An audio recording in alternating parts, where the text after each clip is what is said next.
আসসালামু আলাইকুম, স্বাগত ইজি নিউজে। প্রধানমন্ত্রী জনাব তারেক রহমান 21শে পদক প্রদান অনুষ্ঠানে গুণীজনদের দিক নির্দেশনার আলোকেই সমাজ গড়তে চায় সরকার।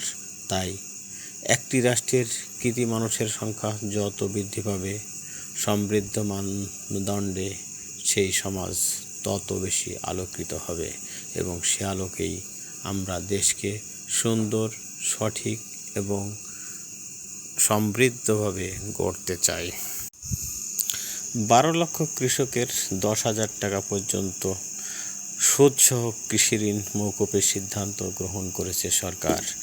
প্রধানমন্ত্রীর নেতৃত্বে অনুষ্ঠেয় মন্ত্রিপরিষদ বিভাগের মন্ত্রী পরিষদ সভায় এই সিদ্ধান্ত গৃহীত হয়। এর ফলে বিএনপির চেয়ারম্যান ও মাননীয় প্রধানমন্ত্রী জনাব তারেক রহমানের নির্বাচনী ইস্তেহার বাস্তবায়ন শুরু। সেই সাথে তিনি ফ্যামিলি কার্ড বাস্তবায়নেরও কাজ এগিয়ে নিয়ে যাচ্ছেন। দেশ উন্নয়ন এবং গণতন্ত্রের দিকে এগিয়ে যাচ্ছে। জনগণের জীবনমান উন্নত হবে বলেই ধারণা করা হচ্ছে।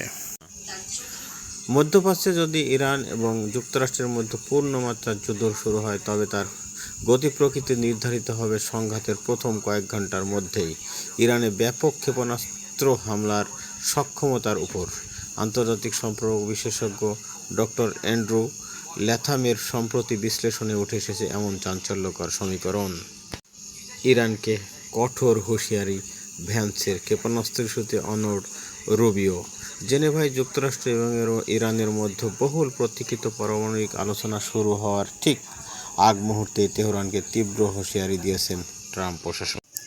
মার্কিন প্রেসিডেন্ট ডোনাল্ড ট্রাম্পের বয়স নিয়ে জনগণ খুবই চিন্তিত, কেননা ট্রাম্পের জনপ্রিয়তা ইতিমধ্যেই কমতে শুরু করেছে। বয়সের কারণে তার কার্যক্ষমতা কমতে শুরু করছে, সেই ধারণা থেকেই জনগণ মনে করছে স্মৃতিশক্তি লোপ পাচ্ছে, যার কারণে মার্কিন জনগণ ক্ষতিগ্রস্ত হবে কিনা সে নিয়েই চিন্তিত।